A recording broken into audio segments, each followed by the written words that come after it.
오늘 찬송가 342장 함께 찬양하시겠습니다.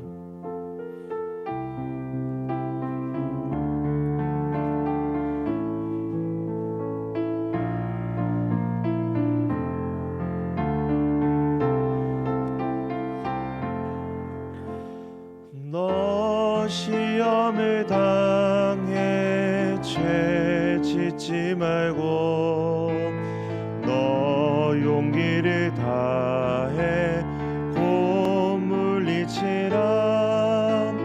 너 시험을 이겨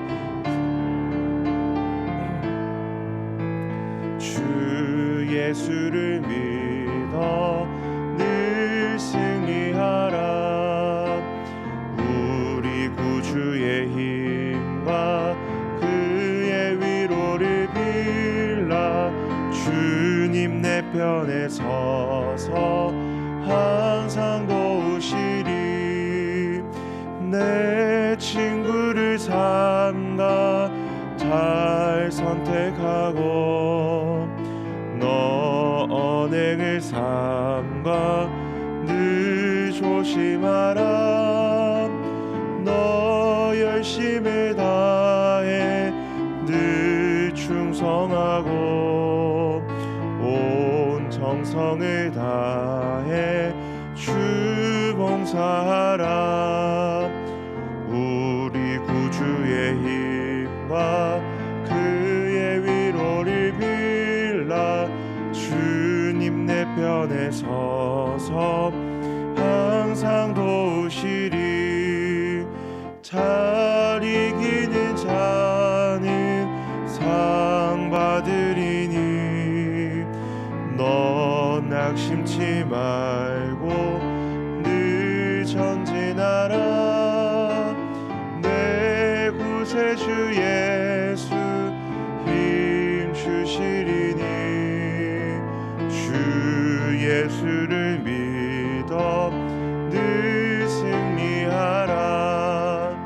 우리 구주의 힘과 그의 위로를 빌라. 주님 내 편에 서서 항상 도우시리. 아멘. 함께 본 하나님의 말씀은 데살로니가 후서 3장 6절에서 15절까지의 말씀입니다. 데살로니가 후서 3장 6절에서 15절까지의 말씀입니다.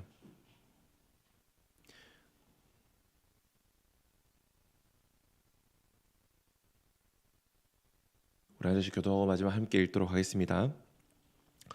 형제들아, 우리 주 예수 그리스도의 이름으로 너희를 명하노니 게으르게 행하고 우리에게서 받은 전통대로 행하지 아니하는 모든 형제에게서 떠나라.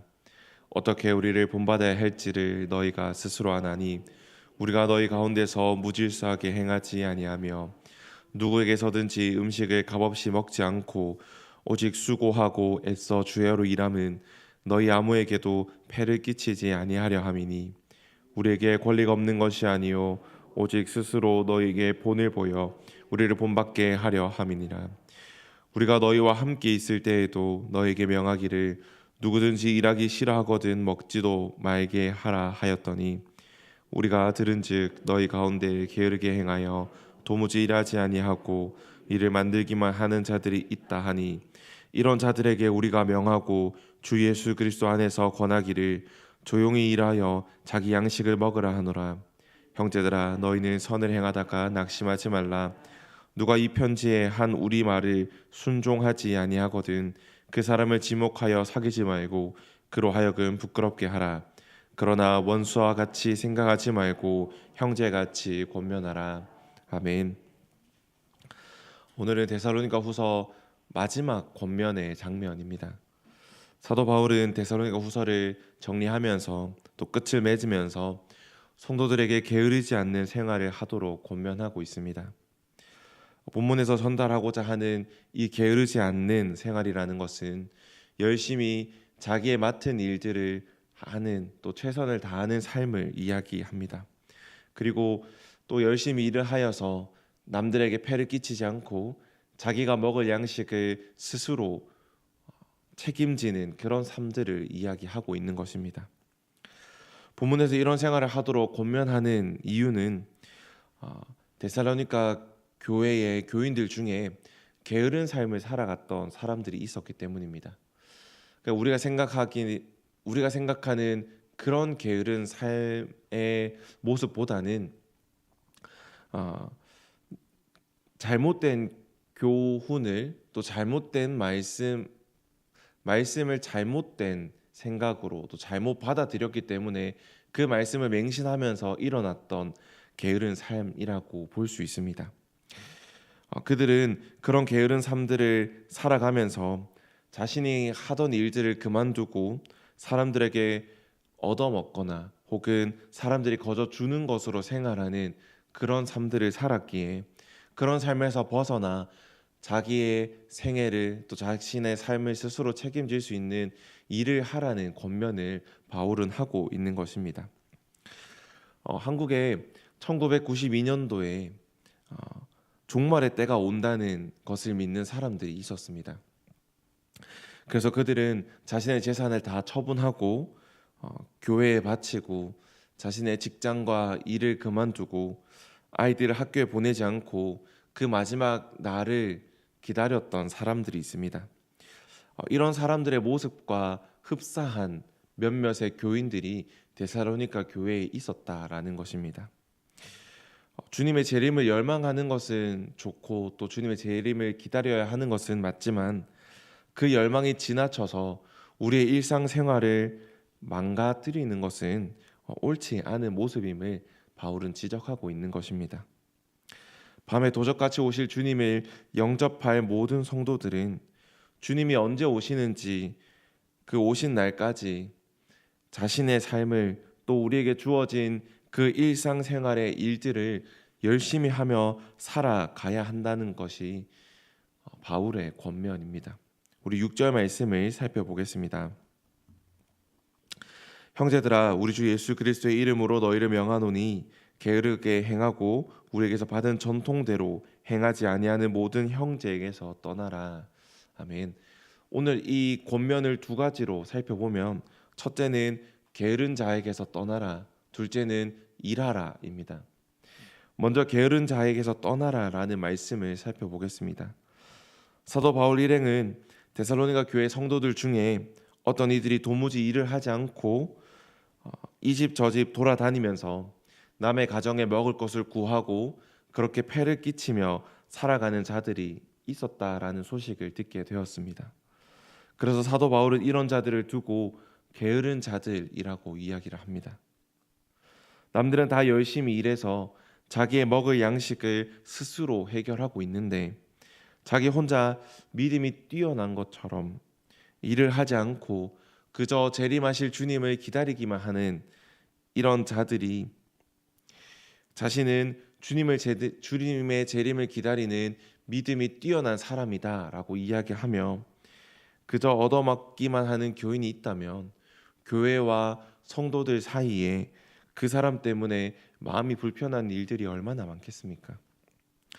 신앙이 깊으면 깊을수록 남에게 덕을 끼치고 유익을 끼치고 살아가야 하는 것이 당연한 일인데 신앙을 핑계대고 남에게 폐를 끼치고 있으니 이런 게으른 사람들은 우리의 삶에서 잘 정리해 줄 필요가 있다라고 바울은 권면하고 있는 것입니다. 그러면서 이런 사람들에게서 떠나라라고 이야기를 합니다. 이런 사람에게서 떠나라라는 말은 그런 사람을 멀리 하라라는 말입니다. 그 사람을 좀 냉정하게 대해주라는 말이지요. 친절하게 말을 하면 자기가 하는 잘못이 무엇인지 모를 것이기 때문에 좀 냉정하게 대함으로 스스로 자기가 무슨 잘못을 저지르고 있는지를 알아차리고 그 게으름에서 벗어날 수 있도록 도와주라라고 바울은 권면하고 있는 것입니다. 그런데 바울의 이 권면에는 두 가지 조건이 있습니다. 첫째는 그들을 처음부터 그들이 교회에 있다는 그 사실만으로 그들에게서 떠나고 그들을 멀리하라라는 것이 아니라 처음부터 냉정하고 그들을 떠나야 한다라는 말이 아닙니다. 우선 그들에게 권면을 하고 바울이 보낸 이 편지를 읽어 주어도 그들에게 전혀 변화가 없고 그들의 삶이 고쳐질 기미가 안 보이는 그런 자들이라면 그때 그들과 사귀지 말고 그들에게 멀리 떠나서 그들을 냉정하게 대하여 그들을 부끄럽게 함으로 그들이 자신의 잘못을 알아차리게 만들어라 라는 것입니다. 두 번째 조건은 그 떠나는 한계를 사랑 안에서 하라라는 것입니다. 그 사람을 멀리 대하고 냉정하게 대해야 돼. 원수같이 대하지 말라라는 것입니다. 어디까지나 그도 그리스도를 믿는 한 형제이기 때문에 그가 깨닫게 하는 목적으로 떠나라라는 것입니다. 마치 그 사람이 우리에게 폐를 끼쳤으니 완전히 떠나고 모른 척하며 그 사람과 멀리 하는 것이 아니라 하나님의 사랑 안에서 그 사람이 고쳐지고 또 그 사람을 올바른 모습으로 구해주는 그런 목적 아래서 또 사랑 안에서 그 사람을 떠나라라는 것입니다. 우리 12절 말씀을 함께 보도록 하겠습니다. 이런 자들에게 우리가 명하고 주 예수 그리스도 안에서 권하기를 조용히 일하며 자기 양식을 먹으라 하노라. 아멘. 첫 번째 큰 부분은 게으른 자들에게서 떠나라입니다. 그리고 두 번째 큰 부분은 일하라입니다. 조용히 일을 한다는 것은 게으르고 말을 만드는 것과는 대조되는 모습입니다. 조용히 일을 하는 것은 자신의 입을 다물고 열심히 일을 함으로 자기들이 먹을 양식의 문제를 해결할 뿐만 아니라 남에게 폐를 끼치지 않고 말을 만들지 않으며 또 가난한 자를 구제할 수 있는 능력도 갖게 되므로 조용히 일을 하는 것이 성도로서 옳은 모습임을 바울은 권면하고 있습니다. 사도 바울은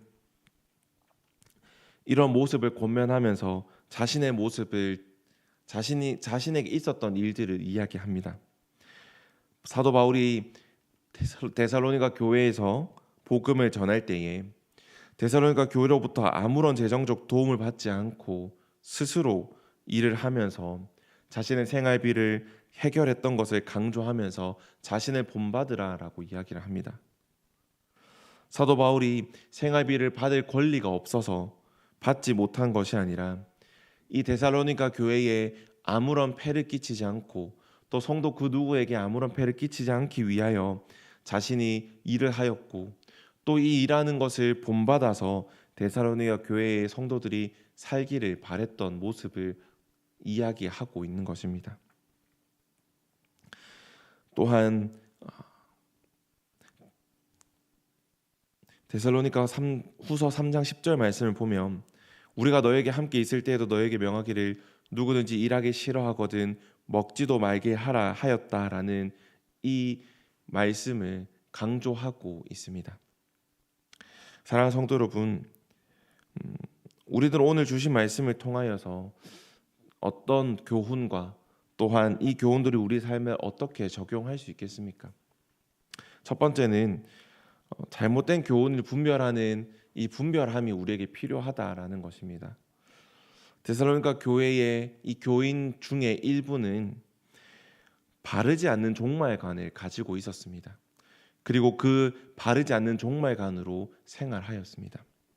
그들은 주님이 곧 오겠다 했던 그 말을 곧이곧대로 받아들이고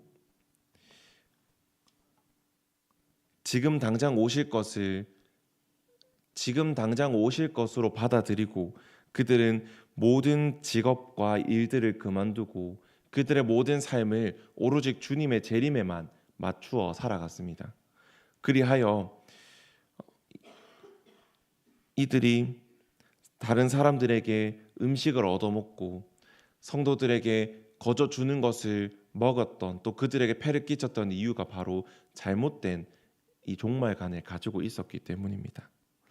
이처럼 잘못된 교훈과 교리는 삶 전체를 망가뜨릴 정도로 치명적입니다. 그러므로 우리에게는 이런 것들을 분별할 수 있는 분별력이 필요합니다. 이런 분별력을 위해서 가장 좋은 방법은 정답을 아는 것입니다. 정답을 알면 무엇이 옳고 그른지를 잘 분별할 수 있습니다. 그러기 위해서는 우리는 이 강단에서 전해지는 풍성한 말씀을 들을 수 있는 기회를 늘 붙잡아야 하고, 또한 교회에서 제공하는 성경 공부나 혹은 교리 공부 등 많은 훈련들에 참여함으로써 하나의 말씀을 더욱더 알아가고 그 정답에 가까이 감으로써 올바른 분별력을 가질 수 있게 됩니다. 이러한 분별력을 가질 수 있는 기회들을 늘 붙잡는 우리가 되기를 간절히 소망합니다. 둘째는 자신의 삶에 최선을 다하는 것입니다. 주의 재림을 기다리면서 일을 하지 않았던 사람들은 늘 그들의 생활에 공고함을 느꼈습니다. 기다리는 일에만 집중했기에 하나님 예수님께서 곧 오겠다라고 이야기했기에 그 곧이라는 때가 언제인지 몰라서 그들은 일에 집중할 수 없었습니다. 일을 하다가 예수님이 올 수도 있으니 그들은 여전히 기다리는 것에만 집중하였습니다. 그래서 그들의 삶은 늘 공고하였습니다. 그런데 그들이 기다리기만 한다고 음식을 먹지 않을 수는 없었습니다. 그래서 그들은 성도님들의 집을 돌아다니면서 음식을 얻어먹고 게으른 모습들을 보였던 것입니다. 지금도 이런 사람들이 있습니다. 자신의 삶에 충실하지 않으면서 하나님께서 채우시길 기대하며 기도하는 사람들입니다. 물론 하나님께서 우리의 기도를 들으신다는 것도 맞고 우리의 삶의 모든 영역에서 채워주시는 것도 맞습니다. 하지만 기도하는 일이나 말씀을 읽는다고 그런 이유를 들이면서 자신에게 주어진 이 거룩한 삶을 회피하는 이들이 있다라는 것입니다. 신앙을 핑계로 자신에게 주어진 이 삶들 가운데 게으른 모습들은 올바른 신앙의 모습들이 아닙니다. 그것은 자신의 게으름을 합리화하는 모습들입니다. 바른 성도의 삶은 자신에게 주어진 삶의 이 무게를 기꺼이 지는 자의 모습입니다. 그리고 그 속에서 기도하며 주님을 묵상하는 모습이 올바른 성도의 모습입니다. 그러므로 자신의 삶에 최선을 다하기를 간절히 소망합니다. 주님께서 말씀하신 것처럼, 또 하나님께서 말씀하신 것처럼, 또 그가 일하시는 것처럼 우리도 우리 삶의 무게를 기꺼이 감당하며 우리 삶의 책임과 최선을 다하는 우리 모두가 되기를 간절히 소망합니다. 우리 함께 기도하겠습니다. 사랑의 많으신 아버지 하나님, 오늘 바울이 말하는 마지막 권면을 살펴봄으로써 우리가 이 권면들을 통하여 올바른 분별력을 가지는 것과 또한 우리 삶에 최선을 다하는 것을 알아가고 또 그 교훈 삼아 오늘 하루를 살아가려고 합니다. 우리에게 이러한 가르침을 주심에 감사함을 드리며 또한 우리가 오늘 하루의 삶을 살아갈 때에 이러한 모습들을 가지며 또 이러한 모습들에 가까이 나아갈 수 있도록 하나님 도와주시옵소서. 우리가 오늘 하루의 삶을 살아갈 때에 최선을 다하며 살아가게 하시고 또한 우리 주변에 이러한 삶들을 살아가지 않는 자들에게 사랑으로 그들에게 권면을 하며 또한 그들을 품어낼 수 있는 마음을 허락하여 주시고 또한 우리가 잘못된 교리들로 인하여서 우리의 삶에 치명적인 문제를 낳는 것이 아니라 올바른 분별력들을 가짐으로써 오로지 하나님을 믿는 믿음으로써 한 명의 성도로 살아갈 수 있는 귀한 삶을 오늘 허락하여 주시옵소서. 하나님, 우리 교회에 참 많은 성도님들 가운데 환우들이 있습니다. 그들의 아픔을 기억하여 주시고 그들을 깨끗하게 낫게 하여 주시며 또한 그들을 위하여 함께 기도하는 가정과 또한 가족들 가운데 하나님 평안함을 허락하여 주시옵소서. 또한 경제적으로 어려워하는 성도님들이 있습니다. 하나님 속히 회복하게 하여 주시고 또한 이러한 어려움들이 속히 해결될 수 있도록 하나님 모든 삶들을 주관하여 주시옵소서. 하나님 오늘 저녁에는 대학 청년회가 기도회로 함께 모입니다. 그들이 기도하는 그 자리에 하나님 응답하여 주시고 또한 하나님 성령의 역사가 일어나는 놀라운 기도의 시간이 되게 하여 주시옵소서. 하나님 우리 각자의 기도의 제목으로 나아가려고 합니다. 우리의 기도의 제목을 들으실 하나님을 믿는 믿음을 허락하여 주시고 또한 그 확신을 가지고 하나님께 나아갈 수 있는 이 새벽의 기도의 시간이 되게 하여 주시옵소서. 감사드립니다. 예수님의 이름으로 기도드렸습니다. 아멘. 우리 각자의 기도 제목으로 나아가겠습니다.